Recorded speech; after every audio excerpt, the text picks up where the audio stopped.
Governors in the northern parts of Nigeria have distanced themselves from an attempt by some groups in that region to set up a local security outfit. However, Operation Shege Ka Fasa, as the promoters call it, is up and running with a complete ensemble and logistical operational paraphernalia.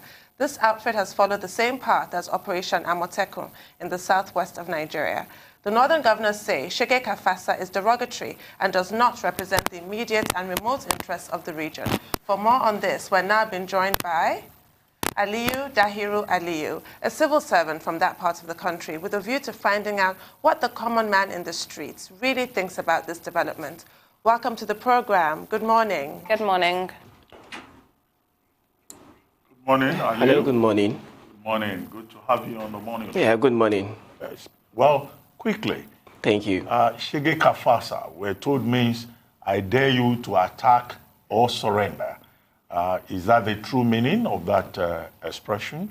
And why do the governors of the northern states insist that it is derogatory? What do they mean in real terms? So, actually, literally, Shege Ka Fasa, Shege means bastard, and the Ka Fasa means that I dare you. So, I dare you, bastard, is the literal meaning of Shege Ka Fasa. But, so there is a kind of, I think, alignment between the two meaning. That's I dare you, and the Shege Ka Fasa means bastard, I dare you. And why I think the northern governors are not welcoming the idea of Shege Ka Fasa is because they were not consulted before the Shege Ka Fasa come out. But what are your thoughts? Are you in support of the Operation Shege Ka Fasa? I mean, do you have an objection to the name, that if they would change the name, you'd be in support of it, or you're in support of it as it is, or you are not in support of it? Actually, I'm not in support of it. And even the name, as I told you, is kind of derogatory because of the word bastard. The word bastard in the northern Nigeria, it's something like many people have heard the word bastard, and therefore, me too, I'm not in support of it. And any kind of paramilitary without the hands of government in it, I don't support it because it may not bring a positive result. At the end, it will bring negative result. So what I'm thinking that the government should do is to empower, or should like the hands of the security agency we have in existence with the hands of government in should be kind of empowered, and so that they will tackle the problems of insecurity in northern Nigeria. And I was actually going to ask you what your ideal proposed solution would then be to the issue of insecurity. But as well, let's also talk about this coalition of northern groups, because yesterday on the show, I was flashing back to a time where we had the farmers' herders crisis ongoing. Not actually really that, more of a crisis around the Ruga settlements idea. And I recall the coalition of northern groups had come out and given a 30-day ultimatum to the president, saying that if he didn't go back on his suspension, they were going to make life basically a living hell for southerners living in the north. And now they've come out with Shege Ka Fasa, which we're hearing is derogatory on a lot of different levels. And I want to ask you about their role and influence in northern Nigeria. What is your take on this coalition anyway? Many people in the northern Nigeria, they don't even know about this coalition of northern groups. And they have kind of problem between the elites in northern Nigeria and the coalition of the northern groups. So many people don't even know about them. And they are representing some portion of the northern Nigeria, not entire northern Nigeria. If you could recall, even in the Middle Belt, some organizations in the Middle Belt come out and say they are not representing them. The northern groups come out and say they are not representing them. Even in Kano State, the governor of Kano State, Dr. Abdul Umar Ganduje, he came out and said that he is not even aware of the Shege Ka Fasa because he was not consulted. So I don't think it's a good idea for people to just come out and say that we are representing northern Nigeria without consulting the leaders in northern Nigeria, especially the Sultan, who also came out and said that he was not aware. He just watched it on TV. He didn't know about this Shege Ka Fasa. And another thing that Balarabe Musa, the former governor of Kaduna State, said that it's a reaction to the Amotekun in the southwest. So whatever could come out as a reaction should actually, they will not, in fact, help in curtailing the main problem, because it's kind of copycat of something in another region, which have its own problem, unlike ours that we have in the north. But let's look at the idea of having regional security networks in itself. In the southwestern part of Nigeria, you have Operation Amotekun. And then in the east, the governors also came together with the leaders of the southeast, and they are also planning to announce their own regional security initiative. Would you have supported the idea in the north if the initiative had come from the state governors and maybe from northern elders and not from this coalition of youths in the north? Or you think that the idea of regional security networks is in itself not acceptable?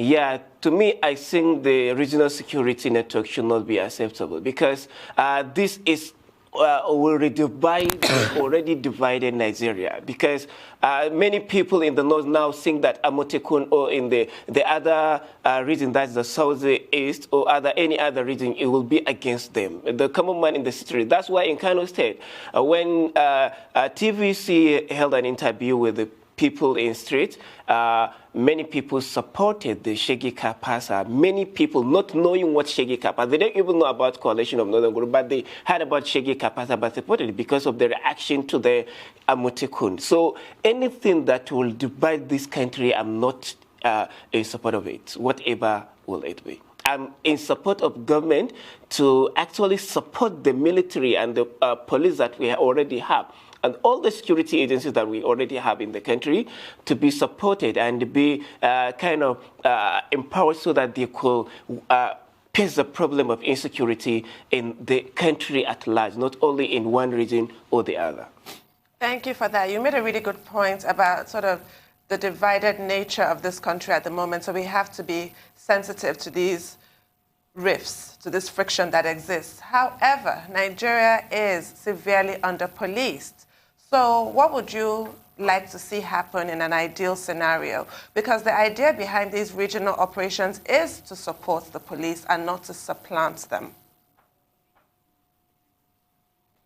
Yeah, that is what everyone will say. Even the local vigilante group, even everyone will say that it's supporting the policing or the police. But we should look at the idea behind it. This Northern Coalition Group, if we could recall, was the same organization which asked the Igbos to leave North, even give the Igbos some days to leave the Northern Nigeria.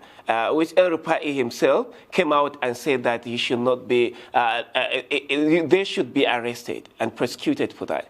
But so they may say that they are supporting police, but actually they are pushing their own agenda, which I don't support. What I think is the government itself should come, the federal government itself should come. If the federal government is the one that kind of bring about this kind of security agency, then that's fine, because the federal government will be the one to be monitoring the activities of those security agencies. But this one, there is no hands of the federal government in it. It's kind of, we cannot say it's a state police that we all hated to see, but it's kind of a state police in disguise. That's the regional police.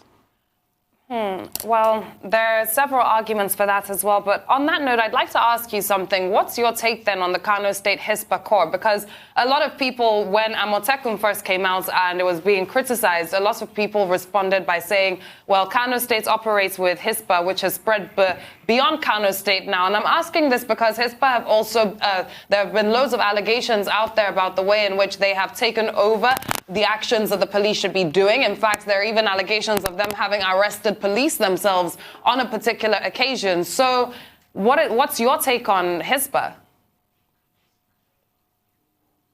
Yeah, there were many different opinions on the Hizbah, and if I could recall, during the Obasanjo's time, even the head of the, was it Obasanjo era time that even the head of the Hizbah in Kano State was arrested, was taken to a court.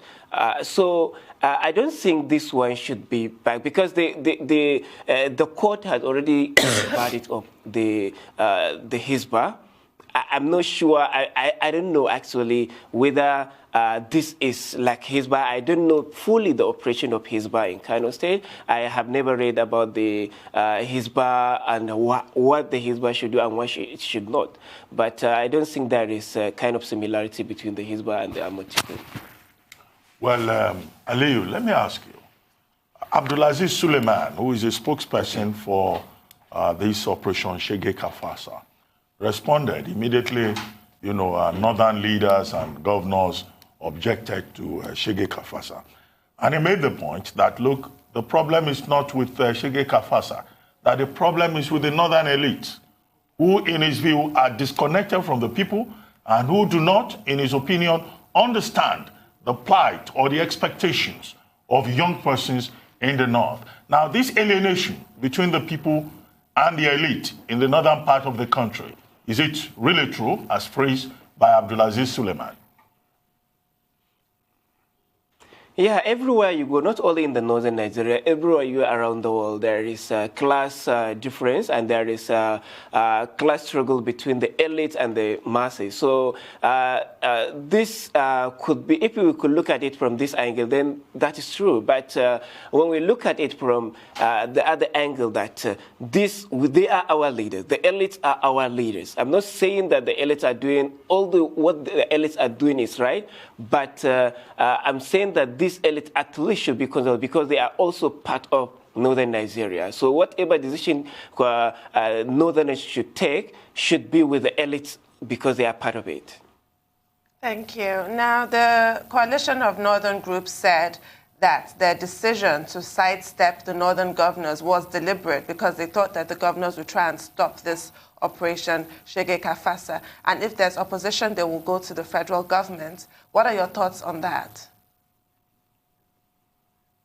Yeah, it's their right to go to the federal government, and I think if the federal government is saying it's okay, then yeah, it's fine. But for me, I'm not even in support of any regional security any regional security. I'm not in support of it. I'm in support of federal government to install its own security agencies to tackle this problem of insecurity in northern Nigeria and any other region. I'm not in support of any kind of regional security. And just as we round up the conversation as well, I'd like to bring in something we were discussing earlier on the show today with our business analyst, Rota Sodiri, which is 2016 reports from the World Bank that 87% of Nigeria's poor are in northern Nigeria. And of course, we know the correlation between poverty, insecurity, and the whole lot. What is your take on this statistic and what northern leaders should be doing to really and truly alleviate a lot of poverty from the north? Yeah, a lot has to be done, and you see, the most important is to ensure that every northerner should be educated. There is a correlation, you know, there is a correlation between poverty and the lack of education. So I think every northerner should be educated. You should see everywhere, anywhere you see there are lots of insecurity, you will find there is a poverty there. So when you look at Zamfara, there is poverty there. When you look at the turnout when it comes to kind of national examination, you will see there is very low turnout in the Zamfara and the Northeast and other places in northern Nigeria. So there is a correlation between a lack of education and then the insecurity or the even extremism at large. So I think what the leaders or the elites in northern Nigeria should ensure, because this team... I'm sorry to interrupt you, but we've run out of time. Thank you so much for joining us this morning. Thank you very much, Aliyu. Thank you.